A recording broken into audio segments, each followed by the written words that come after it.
ملے گا، کیونکہ ایسا ہی ایک کیس بہاولپور ڈویژن جو ہے وہ لاہور کا بہاولپور ڈویژن بینچ نے وہاں پہ تحریک انصاف کے کینڈیڈیٹ کے حق میں فیصلہ دیا ہوا ہے. ایگزیکٹلی اس سے بھی بہتر کیس یہ ہے، کیونکہ اس میں ایم پی اے عمیر وسیع صاحب، میں تو ان کو ابھی بھی ایم پی اے کہوں گا، کیونکہ ریٹرن کینڈیڈیٹ یہ ہیں. ایک دفعہ آپ اوتھ لے لیں، اوتھ لینے کے بعد الیکشن کمیشن کا اختیار ختم ہو جاتا ہے، پھر آپ نے ٹرائیبیونل میں جانا ہوتا ہے. کس اختیار کے تحت الیکشن کمیشن نے ایک ریٹرن کینڈیڈیٹ، اوتھ لیے ہوئے کینڈیڈیٹ جس نے اسپیکر، ڈپٹی اسپیکر، صدر مملکت کی الیکشن میں ووٹ ڈالا ہے، آپ نے اس کو فارغ کر کے گھر بھیج دیا؟ تو بہت زیادتی ہے. لیکن ہمیں امید ہے انشاءاللہ اسلام آباد ہائی کورٹ سے ہمیں تحریک انصاف کو، عمیر وسیع صاحب کو انشاءاللہ انصاف ملے گا.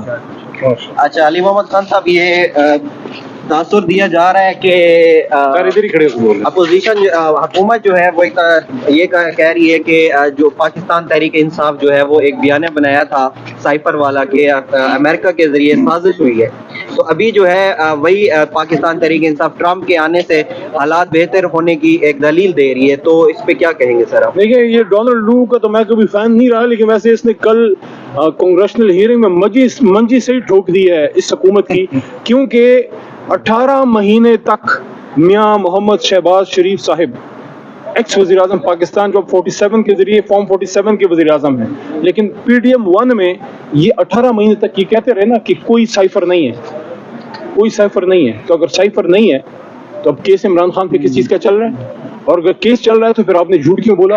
کیا جھوٹ بولنے پہ 62-63 شہباز شریف صاحب پہ اور ان کی حکومت پہ نہیں لگنا چاہیے؟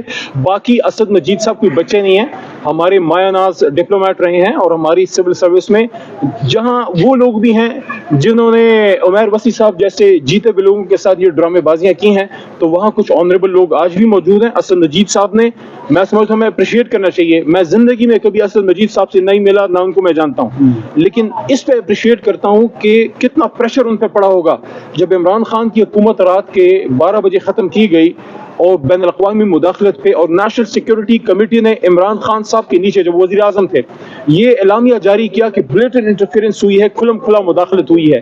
تو اس کی توثیق شہباز شریف صاحب جب وزیر اعظم تھے اس نیشنل سیکیورٹی کمیٹی نے بھی کی. اب آپ سوچئے کہ اسد مجید صاحب پہ، شہباز شریف صاحب کی وزارت عظمیٰ میں کتنا پریشر پڑا ہوگا اس بیوروکریٹ پہ، اس ڈپلومیٹ پہ. تو اگر انہوں نے یہ بات کی کہ بلیٹنٹ انٹرفیرنس ہوئی ہے، تو میں پاکستان کے حکومت سے، ارباب اقتدار سے ایک سوال پوچھنے کی جسارت کر سکتا ہوں، آپ نے پھر کس بنیاد پہ ڈیمارچ کیا امریکہ کے سفیر کو بلا کے اگر سائفر موجود نہیں تھا؟ اور اگر سائفر موجود تھا اور آپ نے ڈیمارچ کیا اور بین الاقوامی مداخلت ہوئی، اور ڈونلڈ لو جیسے ایک شخص کو یہ ہمت ہوئی کہ پاکستان جو نیوکلیر اسلامک اسٹیٹ ہے اس کے وزیر اعظم کو تڑی لگائے کہ یا تو آپ اس کو اتاریں، اگر اتاریں گے تو ہم تمہیں معاف کر دیں گے، we'll forgive you، اور اگر نہیں آپ اتاریں گے تو آپ کو سیویئر کنسیکوینسز کا سامنا کرنا پڑے گا. میرے خیال میں ہم 47 میں آزاد ہو گئے تھے.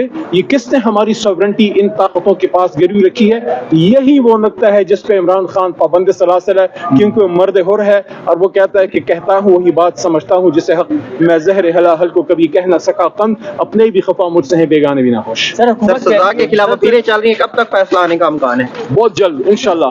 ہمارے وکلاء نے تو عید الفطر سے پہلے کی بات کی ہے. میری دعا ہے کہ ان کی بات پہ اللہ تعالیٰ ان کی گفتگو میں برکت ڈالے، اور عمران خان صاحب عید الفطر سے پہلے وہ نکلیں اور بنی گالا یا زمان پارک میں ہمارے ساتھ جو ہے وہ بیٹھے ہوں.